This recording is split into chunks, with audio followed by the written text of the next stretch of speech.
दोस्तों, आज की रिपोर्ट में कई बड़ी और दिलचस्प खबरें हैं। रूस से चली पहली मालगाड़ी आखिरकार ईरान पहुंच चुकी है और इसे दोनों देशों के बीच व्यापारिक रेल रिश्तों की नई शुरुआत माना जा रहा है। यानी अब रूस, ईरान और सेंट्रल एशिया के बीच एक नया कॉरिडोर खुल चुका है जो पूरी दुनिया का ध्यान खींच रहा है। अगली खबर में आपको बताएंगे, जापान में शक्तिशाली भूकंप से कांपी धरती, तेज झटकों के बाद अब सुनामी की चेतावनी, लोग पुराने डरावने मंजर को फिर से करने लगे याद। और साथ में आपको बताएंगे 1971 के बाद पहली बार बांग्लादेश पहुंचा पाकिस्तानी वारशिप, चटगांव बंदरगाह पर हुई ऐतिहासिक मुलाकात, भारत से तनाव के बीच करीब आ रहे दोनों देश और इसी के साथ अमेरिका में शटडाउन से हाहाकार, 1700 से अधिक उड़ानें रद्द, 4% कटौती का ऐलान। तो बिना समय गवाए खबरों की शुरुआत करते हैं। दोस्तों, रूस से चली पहली मालगाड़ी आखिरकार ईरान पहुंच गई और इसे दोनों देशों के बीच रेल व्यापारिक रिश्तों की बड़ी शुरुआत माना जा रहा है। ईरान की सरकारी एजेंसी इरना के मुताबिक ये ट्रेन रूस से रवाना होकर ईरान के एप्रियन ड्राइव पोर्ट पहुंची। इसे ईरान, रूस और मध्य एशियाई देशों के बीच नियमित रेल कनेक्शन बढ़ाने की दिशा में एक बड़ा कदम बताया जा रहा है।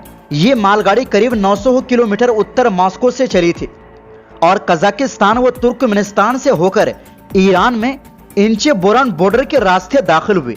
इस ट्रेन में 62 कंटेनर थे जिनमें पेपर, पल्प और इससे जुड़ा सामान भरा था जो ईरान और इराक भेजा गया। ट्रेन ने यह पूरा सफर सिर्फ 12 दिन में तय किया, जो एक बड़ी कामयाबी मानी जा रही है। ईरान की एजेंसी इरना ने इस पूरी सफलता का श्रेय रेलवे अधिकारियों, कस्टम विभागों, ट्रांसपोर्ट कंपनियों और कार्गो मालिकों के बीच बेहतरीन तालमेल को दिया है। एजेंसी ने कहा कि यह कदम international north south transport corridor यानी INSTC को मजबूत बनाने में अहम साबित होगा। ईरान रेलवे के वाणिज्य विभाग के डिप्टी मुर्तजा जाफरी ने बताया कि जून में जब चीन से पहली ट्रेन एप्रियन पोर्ट पहुंची थी, तब से अब तक कुल 30 ट्रेनें यहां आ चुकी है और पोर्ट को और बड़ा करने का काम जारी है। उन्होंने कहा, हम बाकी पड़ोसी देशों और CIS देशों के साथ मिलकर ईरान को एक्सपोर्ट, इंपोर्ट और ट्रांजिट का बड़ा केंद्र बनाने पर काम कर रहे हैं। अब जरा आसान शब्दों में समझिए, INSTC यानी international north south transport corridor असल में एक विशाल नेटवर्क है जिसमें रेल, सड़क और समुद्री रास्ते शामिल है। इसका मकसद है दक्षिण एशिया और फारस की खाड़ी को रूस, मध्य एशिया और उत्तरी यूरोप से जोड़ना, वो भी ईरान के रास्ते से। इसका फायदा यह है कि हिंद महासागर से यूरोप या रूस तक माल जल्दी और सस्ते में पहुंचाया जा सके। इस रास्ते में कई बंदरगाह, रेल लाइनें और सड़कें एक साथ जुड़ेंगे ताकि माल ढुलाई तेज और आसान हो जाए। रूस से आई ये पहली तयशुदा मालगाड़ी इसलिए खास है क्योंकि इसने साबित किया है कि इतना लंबा और कई देशों से होकर जाने वाला सफर अब मुमकिन है। 62 कंटेनर वाली ये ट्रेन सिर्फ 12 दिन में पहुंची, जिससे यह साफ है कि अब कस्टम और बॉर्डर की तकनीकी प्रक्रियाएं भी बेहतर तरीके से संभाली जा सकती है। इससे आगे चलकर और बड़ी संख्या में नियमित मालगाड़ियां चलाने का रास्ता खुलेगा। अब बात करें फायदे की। ईरान के लिए यह सुनहरा मौका है खुद को ट्रांजिट हब बनाने का। इससे देश की अर्थव्यवस्था को कस्टम, रेलवे और लॉजिस्टिक्स से अच्छी खासी आमदनी होगी। वहीं रूस के लिए ये एक वैकल्पिक रास्ता है जिससे वो मध्य पूर्व और दक्षिण एशिया के देशों तक बिना समुद्र के रास्ते के पहुंच सकता है, यानी तेजी से और सस्ते में। दोनों देशों के बीच व्यापार बढ़ेगा, ट्रांसपोर्ट खर्च घटेगा और पूरे क्षेत्र की आपसी कनेक्टिविटी भी मजबूत होगी। वहीं दूसरी ओर दोस्तों, जापान में भूकंप के तेज झटके महसूस किए गए। स्थानीय समय अनुसार रविवार शाम को उत्तरी जापान के तटवर्ती इलाके में यह तीव्र भूकंप दर्ज किया गया। बताया जा रहा है कि इस भूकंप से इवाते प्रांत में व्यापक तबाही हो सकती है। जापान मौसम विज्ञान एजेंसी के अनुसार भूकंप की तीव्रता रिक्टर स्केल पर 6.7 बताई गई है। यह घटना स्थानीय समय के मुताबिक शाम 5:30 में घटी। अभी तक भूकंप से हुए नुकसान की कोई आधिकारिक जानकारी सामने नहीं आई है। उधर एजेंसी ने इवाते प्रांत के लिए सुनामी की चेतावनी जारी की है। अधिकारियों ने चेतावनी दी है कि यहां 1 मीटर ऊंची सुनामी लहरें पहुंच सकती है। जापान मौसम विज्ञान एजेंसी के अनुसार इवाते के तटीय क्षेत्रों के लिए सुनामी चेतावनी जारी की गई है, जिसमें कहा गया है कि लहरें कभी भी आ सकती है। इस बीच NHK ने बताया कि तट पर सुनामी की लहरें नजर आ रही और लोगों से तटीय इलाकों के आसपास न घूमने की अपील की गई है। अलर्ट जारी होने के बाद स्थानीय लोगों में डर का माहौल है।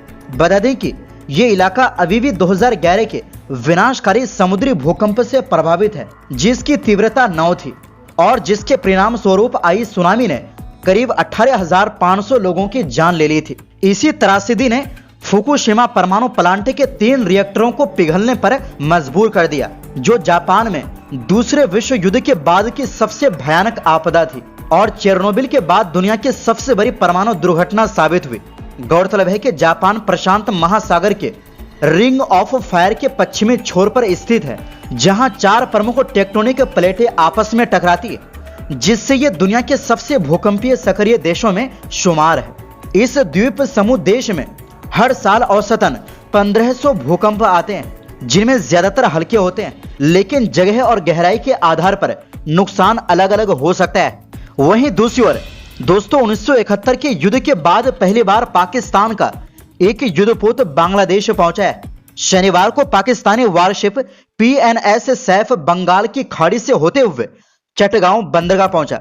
ये जहाज 4 दिन की गुडविल विजिट पर है, जिसका मकसद दोनों देशों के बीच रक्षा सहयोग को मजबूत करना बताया गया है।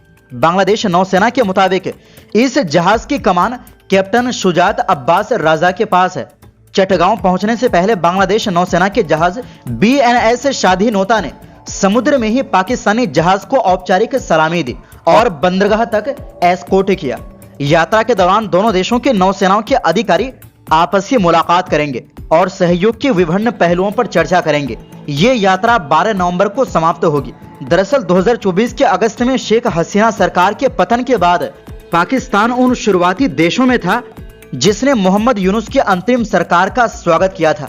इसके बाद से ढाका और इस्लामाबाद के रिश्ते लगातार बेहतर हो रहे हैं, जबकि भारत और बांग्लादेश के संबंधों में हाल के महीनों में तनाव बढ़ा है। वहीं दूसरी ओर दोस्तों अमेरिका में जारी सरकारी शटडाउन का असर अब हवाई यात्रा पर भी दिखने लगा है। CNN की रिपोर्ट के मुताबिक पूरे देश में हवाई सेवाओं में अफरा तफरी मच गई है। एयरलाइनों ने 1700 से ज्यादा उड़ानें रद्द कर दी है, जबकि हजारों उड़ानें देरी से चल रही है। इसकी बड़ी वजह है एयर ट्रैफिक कंट्रोलर्स की भारी कमी। सरकारी बंद की वजह से उन्हें वेतन नहीं मिल रहा, इसलिए कई कर्मचारी काम पर नहीं आ रहे। शनिवार को ही करीब 1500 उड़ानें रद्द और 6600 से ज्यादा देर से रही। रविवार को हालात और बिगड़ गए जब 1000 और उड़ानें रद्द करनी पड़ी।